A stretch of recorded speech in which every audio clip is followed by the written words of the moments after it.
Our Little Accident by JMac. Read by Vicodin. Chapter 1. Good from a Bad Beginning. Pensive, dear, are you sure you checked the batteries in the thermometer? Careful Measure had been Dr. Pensive Daydreamer's lab assistant longer than she had been his wife. She had found that, with alarming frequency, her attention to detail could be a matter of life and death. Under her watchful eye, energetic disassembly incidents had fallen to nearly zero, and no pony had been maimed or worse in Pensive's laboratory. Yes, dear? Careful could not tell if he was actually answering her, or if Pensive was paying attention to something else and speaking to her reflexively. She made a mental note to check the thermometer herself. Careful had to make it a mental note. She had forgotten where she left her clipboard. Her increasing forgetfulness was beginning to bother Careful, but it was understandable. She was distracted by the imminent birth of their first foal. Careful, exhausted from the effort of carrying her own weight plus that of another little pony, leaned against the lab table and sighed deeply. Dear, you needn't still be working, said Pensive. I could get a couple of grad students in to assist me. Oh, nonsense. I wouldn't miss this for the world. She toddled over to the focus of the enchanted accelerator and opened it to inspect the lenses. Clean optics were essential, and she used a wingtip to wipe the already pristine lenses with a chamois. Careful shut the hatch on the focus and took a socket wrench in her teeth to seal the hatch for vacuum. This series of tests will confirm all your theories, and I want to be here to witness this. There's still a week or two before I should be off my hooves, and the baby and I will be fine so long as we aren't exposed to high magical fields. This room has been swept clean of even background magical eras, and it should be the safest place for us to be. You did check the batteries in the thermometer before you swept the room, didn't you, Pensive? Batteries?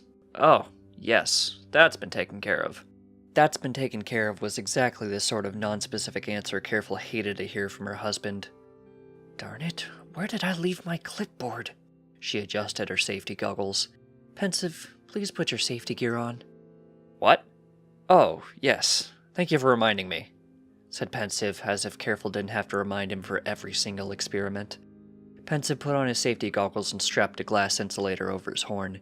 He levitated 2 earthenware jars and tried to attach them to opposing ends of the accelerator.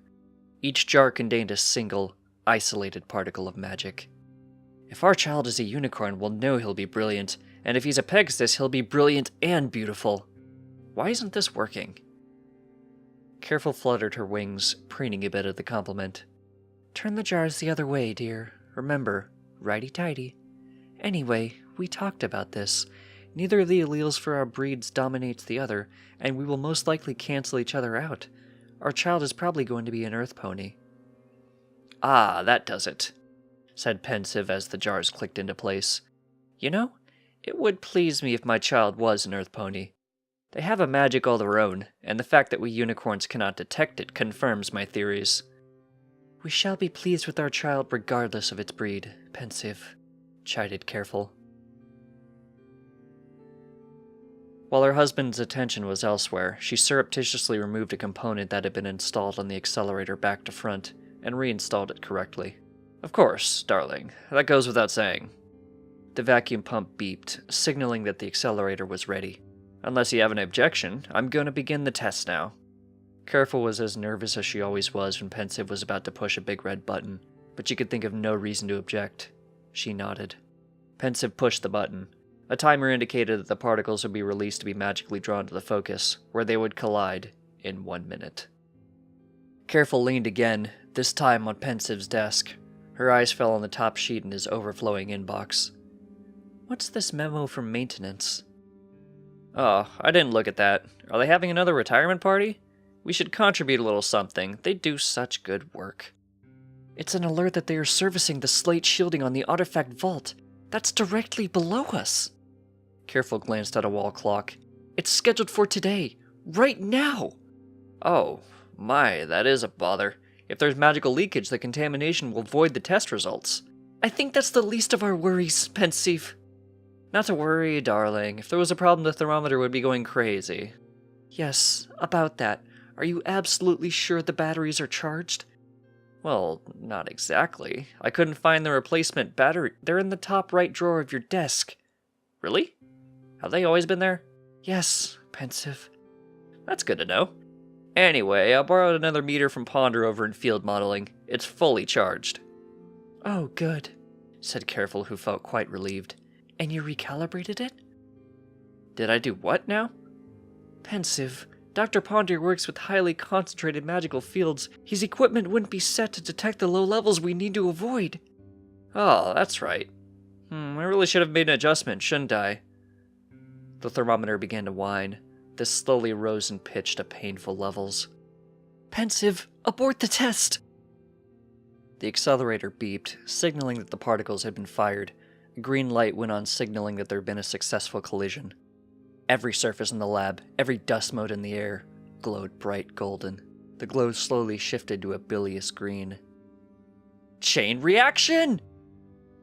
Pensive pushed his wife to cover behind the desk and tried to cover her with his body. The 4 bubble chambers around the accelerator's focus flashed to steam and shattered. The accelerator turned bright red. Luckily, it did not explode. It merely melted. Then it was over, and the lab was eerily silent. Well, that is not going to look good on my next performance review. However, some of the data might be interesting, if any of the instruments survived. Careful Measure screamed in agony. Pensive, get me to a doctor. Darling, you've been injured. No, Pensive, I'm gonna have a baby. Right now.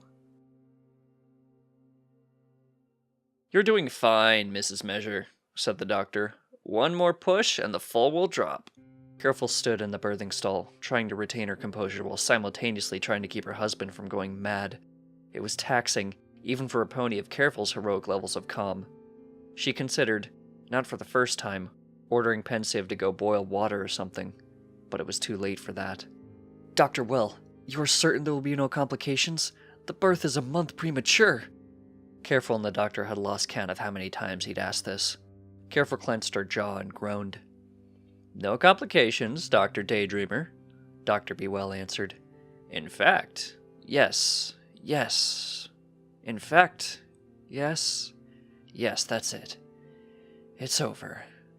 Now? It's over? Oh, well then, is it a boy or a girl? The doctor gasped, a nurse gasped, and orderly exclaimed, It's impossible! Really, now, it was a simple question with only 2 possible answers. Is it a boy or a girl? It's an alicorn! I beg your pardon? Please show me my child, demanded Careful. The nurse had been cleaning the foal with a towel. Shocked into disbelief or not, she still attended to her duty and did her job. The nurse brought the mewling newborn to a creche in front of Careful and Pensive. His coat was as black as coal, with a silky shine that had nothing to do with just being born. Careful nuzzled the foal and brushed a bit of scarlet mane away from his horn. Immediately the foal began to coo contentedly and fluttered his wings happily. An alicorn? We have an alicorn? Pensive, we have a son. They named him Good Fortune, and little Goody was indeed a very good boy. This is one of the many astonishing things about him, as he was so very powerful he could easily have become nothing but trouble. At 3 days old he could fly as well as any adult. By the end of his first week, Goody's magic was even stronger than his flying. Careful proved to be an excellent mother, and Pensive was well-meaning and managed not to do any harm. Together they did their best to give their son an ordinary foalhood, but it was obvious, even to the concerned first-time parents, that ordinary was just not a word that could be applied to Goody. As his first birthday drew near, they sought out the best tutors for Goody they could find. Alright, try flapping your wings faster. Outside Loop instructed the colt hovering in front of him. Good Fortune's wings blurred, and he went spinning away. Okay, maybe not that fast. Why not? Called Goody. This is fun! Whee! Goody stopped wheeling away and began to somersault in place. He opened the circle and was soon executing loops. With just a small shift, he began doing an inside loop around outside loop. Goody began to roll as he spun. Then he let the position of each loop drift, and he was soon spiraling around outside. Goody flew faster and faster, and for outside loop it was like being at the center of a blurry, red and thick ball. Is this any good, Mr. Loop? called Goody. Yeah, I'd have to say that's pretty good. Dr. Daydreamer, Mrs. Measure, I'm afraid I cannot teach your son. Oh dear, is he that difficult a student, Mr. Loop? Not at all. I just can't teach him anything about flying. I don't think any pony can. Frankly, I don't think he needs to be taught anything. But Good Fortune is just a foal. Loop nodded. Yep, just a yearling and he's already better at aerobics than I am. I captained my relay team back in Baltimore. We took bronze twice and silver once at the equestrian games. Your son could beat us flying all 3 legs himself. Pensive stared at him. Surely you're exaggerating, Mr. Loop.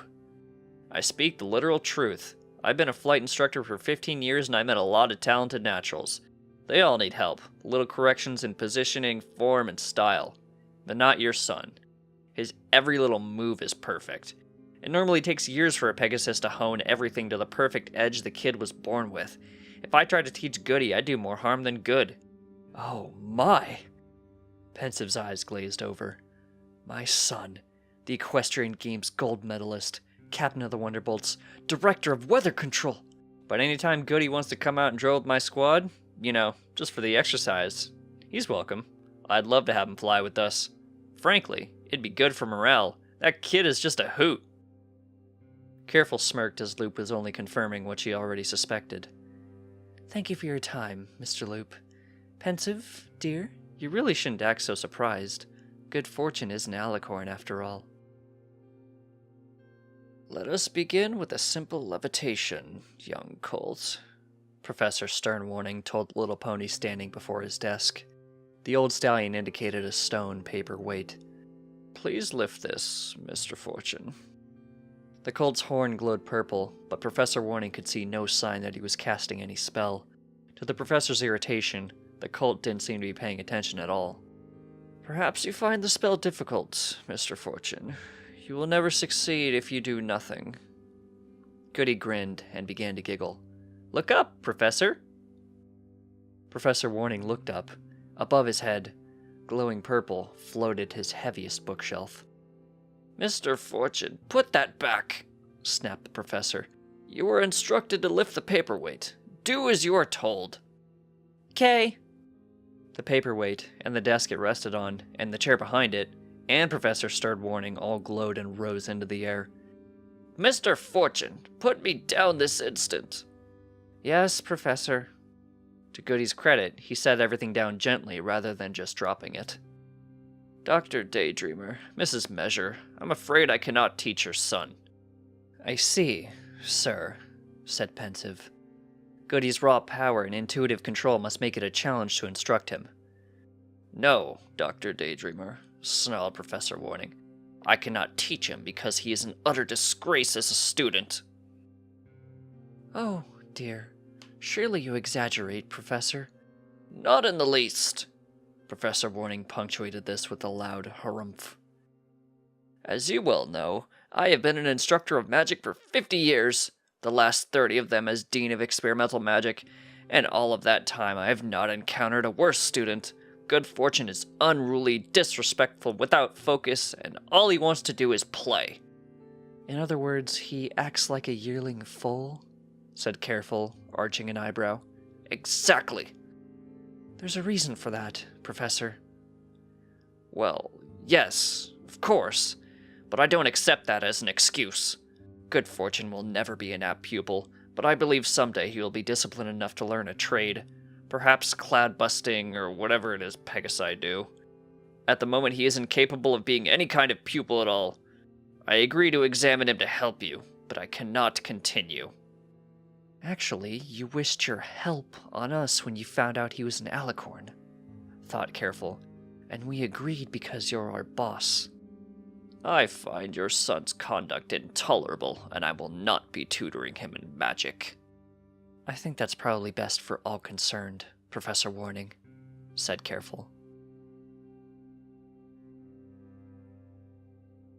The couple homeschooled Goody, at first. Then Pensive began taking him to work, and Goody sat at the back of the lecture hall and took notes. Soon after that, Goody had the run of Canterlot University, and he could safely just drop in on almost any lecture that caught his fancy. Few professors objected, and most were delighted to see him. It was taken as a sign of good luck if good fortune appeared in your classroom. Invitation, invitation, invitation. Have you noticed our son has a much busier social life than we do, dear? Asked Pensive as he sorted through the mail. At least the birthday party invites outnumber the bills and junk mail, Pensive. Half of these come from parents who are just social climbers. They think they will earn status points by having the alicorn boy at their child's party. Perhaps, dear, but the other half genuinely want our son to attend. They recognize that Goody is a positive influence and sets a good example. But you're right. We should only let him attend the parties of families we know. He'll still be busy. Goody makes so many friends. Oh, bother, what's this now? Grumbled Pensive as he opened a large envelope. Inside was a copy of a manuscript. Pensive did not read a full page before throwing it across the room in outrage. That old goat! Stern Warning has written an article suggesting that Goody is not a true alicorn. Oh no. Warning says our son is the result of a freak accident. He all but comes right out and calls Goody a sideshow attraction, and Warning has the temerity to send me a copy. Calm down, Pensive. Warning has no background in genetics or medicine, and his opinion won't be taken seriously. He'll be lucky to find a publisher. Professor Warning is still mad at me, said Goody. He picked up the manuscript and was scanning it. Son, that is not something you are meant to read, said Pensive, gently taking the article away from Goody.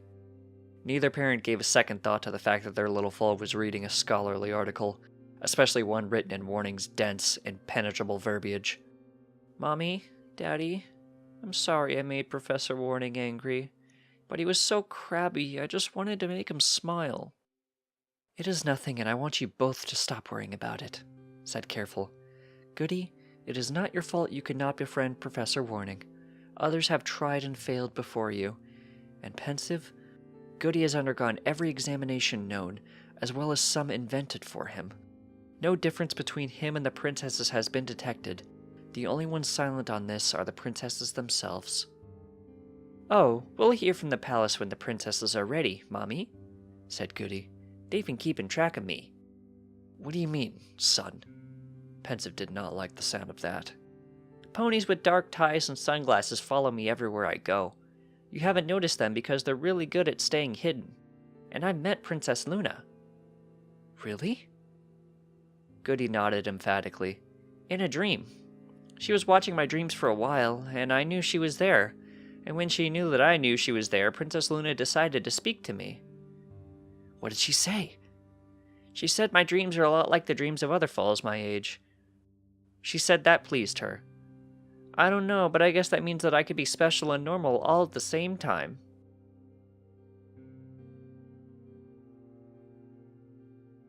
Good Fortune's second birthday party was a simple thing to organize. His parents merely had to ask him what he wanted and what he thought the other children would enjoy. Goody was, of course, right about everything, and it was a wonderful party.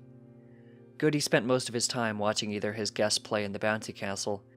He enjoyed ponies who could not fly getting the chance to tumble through the air, or the clown who did close-up magic. Goody considered the tricks of skill as entertaining as real magic. When the party was winding down, 2 royal guards in full uniform let themselves into the yard through the back gate. Pensive went to meet them. Hello, gentle colts. Are you with the clown? Pensive, gasped Careful. Let me handle this, will you please? Officers, do excuse my husband. How can I help you? One guard produced a scroll and offered it to her. Mrs. Careful Measure, we have a royal summons for you. You and your husband are to bring your son to the palace at noon tomorrow for an interview with the princesses.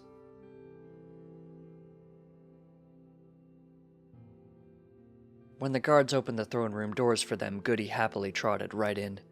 Careful and Pensive nervously followed him. Once inside, they all bowed before the assembled princesses of Equestria. Please rise, Celestia told them. Her voice had a calming effect on the worried parents. And please do relax. This interview will be very informal. Let me begin by welcoming you all, and thanking you for answering the summons. Goody giggled. You say that as if we could have said no to you, Princess Celestia. Goody, cried Careful. Good Fortune, you mind your manners, and you apologize to your monarch this instant. 3 of the princesses suppressed a laugh, and Celestia laughed out loud. It's quite all right, Mrs. Measure. Yes, Mr. Fortune, you are technically correct. But I am not a tyrant. I actually try to only summon ponies who are inclined to comply. I suppose, if you had refused to come, I would have sent a very large troop of polite but determined guards to escort you here as gently as possible. Now, are you ready to begin, Mr. Fortune? Oh yes, very much, Princess Celestia. This is going to be fun. Excellent. Now, tell me why you think we called you here. You want to get a good look at me, answered Goody. Do you have any idea what we might see? Goody nodded. I think so, Princess. I'm an alicorn like you, after all. Do you still want to continue, then? Oh, yes, very much, Princess. This should be interesting. Excellent. Cadence, it's your turn. Celestia stepped back and Cadence stepped forward. First, let me commend you all on your bond as a family. Your love is very strong, and there's nothing, good or bad, that you couldn't overcome if you face it together. Now, Good Fortune, tell me, do you want to be a prince of Equestria? Not really. Goody's parents' jaws fell. I'd rather be the king of the gypsies. I don't understand. It was Careful's turn to suppress a laugh. I can explain, Princess Cadence. By gypsies, he means those earth pony seers you find working out of tents. We let him have a reading at a carnival, and Goody was quite taken by the experience. Ah, and what did the seer tell him? Oh, some vague nonsense about how he was going to become a mighty stallion with a great destiny, answered Pensive. You shouldn't assume it's nonsense, Dr. Daydreamer. Now, Goody, may we call you Goody? He nodded and the princess continued. Goody, do you think you would be a good prince? I would try to be. I would do my best to have charity, compassion, devotion, integrity, optimism, and leadership. That's the formula, isn't it? Did I get that right? Indeed you did, Goody. And if you were not a prince, how would you act? I'd try to be the same way. It's not just the way to be a prince. It's a good way just to be. It's a good way to live. Thank you, Goody. Luna, you're up. Princess Luna took her place at the front. Hello, again, Good Fortune. How have your dreams been? I like my dreams very much, Princess Luna. You're welcome to come and see them again any time. I noted that, unlike most mighty stallions with great destinies, you never dream of power or how to acquire it. Why is that? Oh, power isn't that much fun, and acquiring it wouldn't make me happy, Princess. Instead, you dream of being a superhero and rescuing innocents from disasters. That's because that is fun, and it makes me happy. But you dream that you were the next Bucky. Why not the new Captain Equestria? Why dream that you're a sidekick? Oh, readers root for a good sidekick, and they want him to get his own comic someday. Besides, there isn't going to be a new Captain Equestria. Not in my headcanon.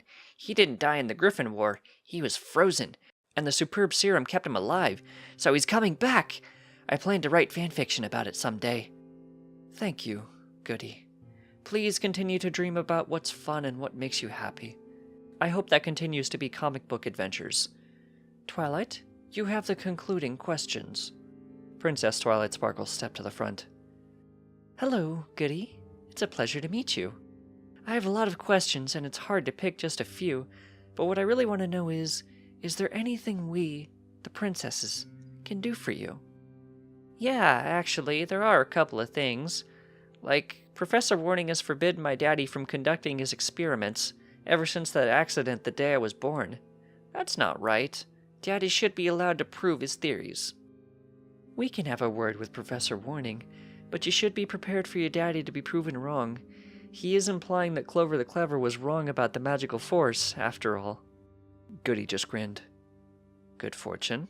An alicorn does not tell ponies of the things we see, said Princess Celestia, very sternly. Yes, Princess. Anyway, there's another thing. Can you get my mommy her doctorate? When some professors say Mrs. Measure, they make it sound like she's not as good as them. That's just mean. Her work experience is equivalent to a PhD program, you know. Careful blushed. Goody, stop it. This is not a matter to trouble the princesses with. This is worth examining, Mrs. Measure. Yes, Goody. I think we could do something for your mommy.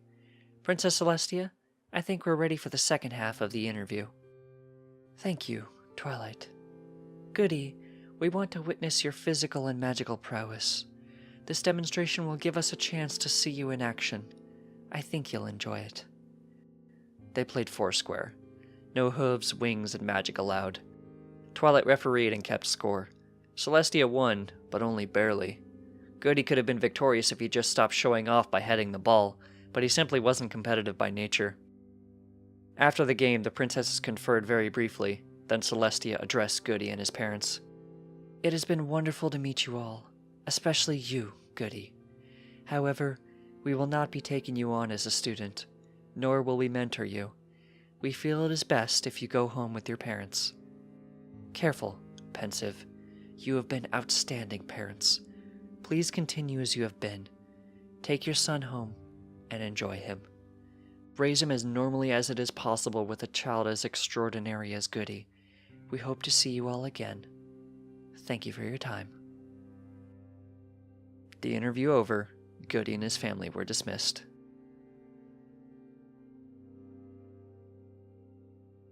Don't understand. I simply do not understand, fumed Pensive. Let it go, dear. We have to assume the princesses know what they are doing, soothed Careful. But they acknowledge that he's an alicorn, so they should be grooming him to become a prince of Equestria. This makes no sense. They know that isn't the way to my best destiny, Daddy. What? And how would they know that? Alicorns can see things, Daddy. Pensive took a moment to absorb this. The future? Alicorns can see the future? Not exactly. What we see is more like potentials. It's like your experiments, Daddy. A particle fires off one of those teeny tiny light bits. They're called photons, son. Goody laughed. I know, Daddy. I just like teeny tiny light bits better. Anyway, maybe the photon goes to the left and maybe it goes to the right. Pretend one way makes something good happen and the other way is bad. Alicorns see which way is good and which way is bad. Not all the possibilities, but we see the extremes. The greater the difference, the clearer it is. The more important the outcome, the clearer it is. And things are very clear if the alicorn really cares about what they're looking at. But we can't see how to make the best outcomes happen. We don't know anything about the path to the outcome. So the princesses have to be cautious about how they influence things, mused Careful. Yep, and this bothers them a lot. I think Princess Celestia worries all the time, but she won't let on how she feels. What was it Celestia said about not telling ponies what you see? Asked Pensive. It was right after Princess Twilight commented on my theories. Oh, never mind, Daddy, Goody answered innocently. Anyway, I don't understand what this has to do with our being dismissed. Why doesn't Celestia want to mentor you? The princesses can see that I'm not meant to become a prince, Daddy. What? Why do you think that? Because I see that too, Daddy, when I look in a mirror. Time passed, and it seemed that the princesses had made the right decision. The best place for Good Fortune was indeed at home with his parents. He thrived. Goody grew taller and stronger, growing like the healthy, happy foal he was. He became the toast of the town, and he made friends everywhere he went. He soon came to the attention of every important pony in Canterlot. The palace was flooded with politely worded letters inquiring as to Goody's status as royalty, letters Princess Celestia largely ignored. A novelty company asked for permission to print Good Fortune for Prince t-shirts. Pensive and Careful quietly declined. There was never, ever again any suggestion that Goody should be on display in a sideshow. To Careful and Pensive's relief, it wasn't hard to keep all this from going to Goody's head. Goody just wasn't like that. In every way that was important, Goody did not change at all. Good Fortune's potential appeared unlimited. Nothing lasts forever. Goody, please stop rubbing your forehead. But my horn itches, Mommy. Try to leave it alone anyway, dear. That's a bad habit. Careful stopped suddenly when she realized what she'd said. Goody didn't have any bad habits. Goody, please come here and let me look at you. Yes, Mommy. Goody flapped his wings to go to her side.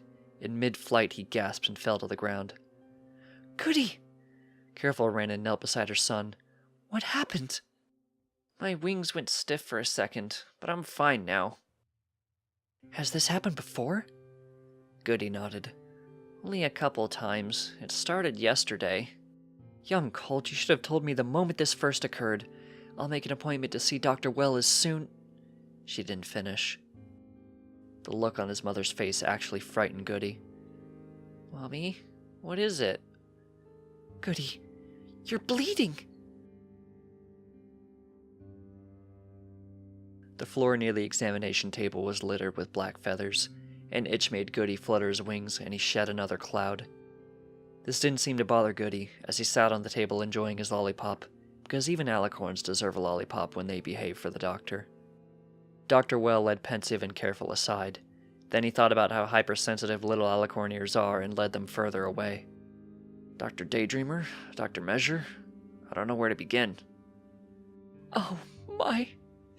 gasped Careful. She began to weep.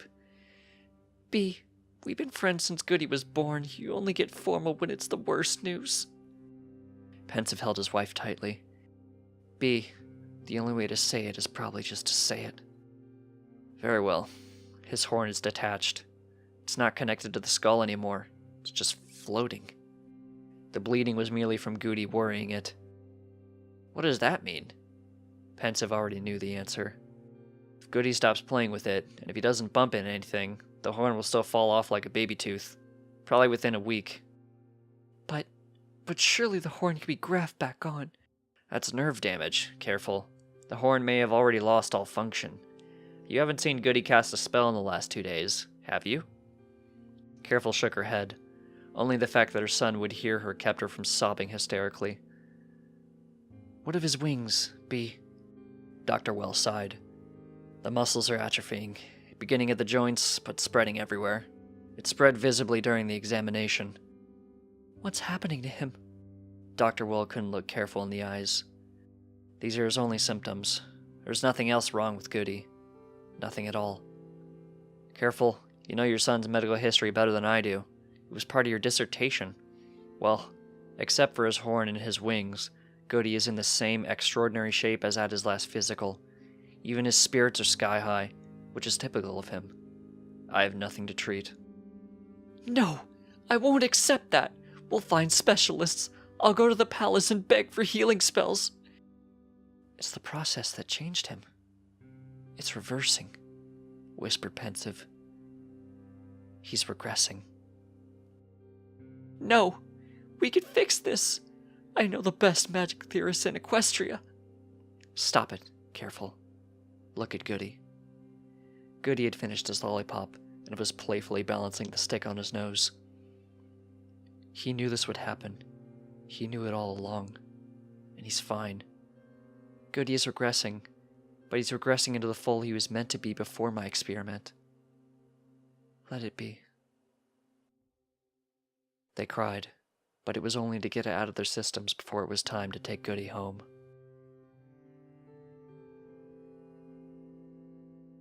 Hurry along, Goody. We don't want to be late to meet your mother, called Pensive. Goody had his nose glued to a shop window. But, Dad, Captain Equestria #1 is finally out. Your copy is pre-ordered, Goody. We'll pick it up after lunch. We don't want to keep your mother waiting. The very notion that he might be being rude to Careful was enough to get Goody to run and catch up to Pensive. Good Fortune's chocolate coat had faded to a soft gray, and his mane was now a ginger orange. All that remained of his horn was a white blaze below his forelock. There was no scar. If there was anything left of his wings, it did not show above Goody's coat. There is something. Before we get there. Pensive had been looking for a chance to ask this one question. Your mother still does not want to talk about it, but I need to know. Do you miss it? Being an alicorn, I mean. Not really, Dad. I'm still special. And not just, I'm your son, you have to call me special. Really special. Of course you are. The magic was fun, but there are lots of things that are fun. I do miss the flying, but we could still ride the airships. We could take an airship ride someday, can't we? Certainly. Or we could take a balloon to Cloudsdale. I think I could handle a walk on clouds spell. Dad, stay back! A potted plant fell from a windowsill and landed where Pensive would have been had he not been warned. Goody, how did you know that was going to happen? I just had a feeling, Dad.